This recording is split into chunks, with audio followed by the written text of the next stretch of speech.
First of all, I'll tell you that there were about 10 founders, and we met every week for about 6 months, and then we opened the co-op.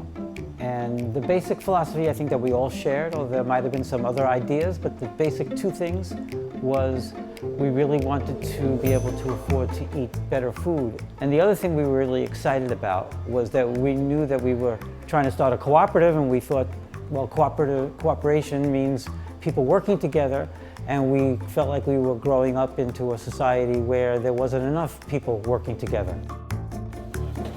Aging co-op shoppers, we have with us today 2 journalists from GRITtv. They have permission to be filming in the co-op, and also they're going to be asking members questions. If you have time to answer questions about the co-op, please feel free to talk to them if they want to talk to you. Thank you.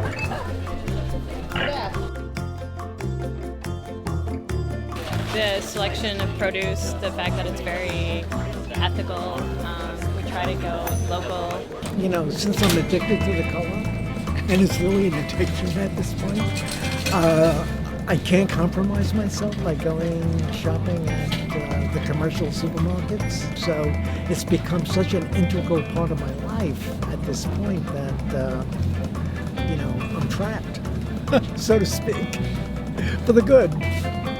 Our sales have grown every year, and we're up to 48 million, so that's a remarkably high number for a single store of our size. We have the upper, what you would call upper management, and that's 9 of us. They're called the general coordinators, and we sit on sort of a management collective team. Then the other approximately 62 employees are all hourly employees, and they all earn the same wage, so the same hourly wage. So if you start yesterday or if you started 10 years ago, you're going to have the same wage. And we consider them managers also. Members are required to work 13 times a year. They work on a 4-week cycle. Once every 4 weeks, they come in to work on the same shift that they work, same day, same time, same type of work they worked 4 weeks previously. There are 16,000 of them, but only about 14,200 to 14,500 work. The other ones are on what we consider exempt committees for either temporarily or permanently disabled, new parents, elder, retired. The vast majority of the work is really just in running the co-op. We have to both receive in a lot of product, organize it in the basement, bring it up from the basement, stock it. Members do all of the checking out. They service the cashiers, they answer the phones. They're the primary office workers. And then we have committee work, so it's everything from just a 2 3/4 hour shift stocking food to something like running our monthly general meeting. Are there problems sometimes?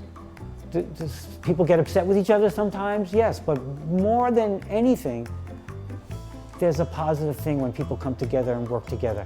It feels good.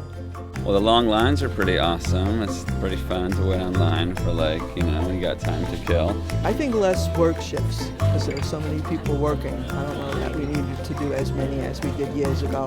It's 2 hours and 45 minutes per month for most work slots. The work requirement is insignificant compared to the value that you receive. The membership should, you know, really be more empowered than what they are. This is one of the most democratic places in the world. I think so, and the most diverse place in the world. Just take a look. But the co-op is not a health food store. We're a very practical store in terms of our goal is to serve our members. We have some rules that the members have voted on, like where we voted on not believing that things are safe just because the FDA says they're safe.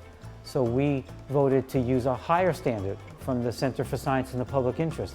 Every member is invited to the general meeting, and the general meeting is actually part of a board of directors meeting. And our bylaws very specifically say that the board of directors must receive the advice of members on all matters.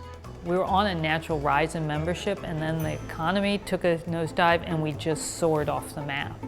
We saw a direct impact from the financial crisis of 2007-2008. I think it was, well, one thing was I think there was a rise in unemployment, and so people actually had more time. So previously maybe they were working 60 hours a week and couldn't join the co-op.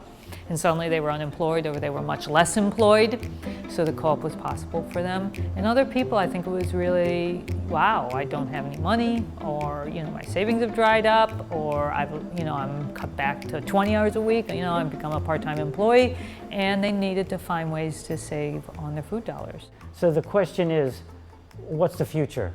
We decided that we would start a revolving loan fund, and it's just gotten off the ground. The Food Co-op is going to put in $20,000 a year, and we hope, it's just a hope, I don't know what's going to happen because it's just starting. I'm hoping that, let's say, 4,000 of our members put in an average of $25 a year, every year, into this 501c3 foundational fund. And that way it'll be 20,000 from the co-op and 100,000 from the members. That would be 120,000 a year. And after 2 or 3 years, we'd have some real money, and we would start to lend that money out through that foundation. We'd lend the money out to cooperatives that were in their beginning stages to help them buy refrigeration, checkout equipment, shelving, help them sign a lease. It's no threat to us at all if there are more co-ops. In fact, if the cooperative economy in the way that we run, if we participated in it, grew in New York, we think that would be a wonderful thing. Many, many neighborhoods in New York could have their Park Soak Food Co-op, and it would be a wonderful experience. This model is more sustainable than the co-ops that don't require members to put their time in. People will get more connected. You could feel the cooperation better than if you just invest money. Invest your time, it's more precious. And when you do something more precious, you get something more precious back. I actually enjoy my shift. I do food processing, and I know that's unusual, but I've really bonded with the people on my shift, and I look forward to it. So. It's a nice atmosphere, it's a nice cooperative community sensibility, and the food really is great. I've come to appreciate all kinds of produce far more than I used to, all kinds of different lettuce and kale. I mean, the prices are great, the organic aspect is wonderful, but there's really a sense of community here. It feels positive, and it feels like you're connected to this thing, and you own it together, and you're part of the reason it succeeds, and there's something gratifying for that.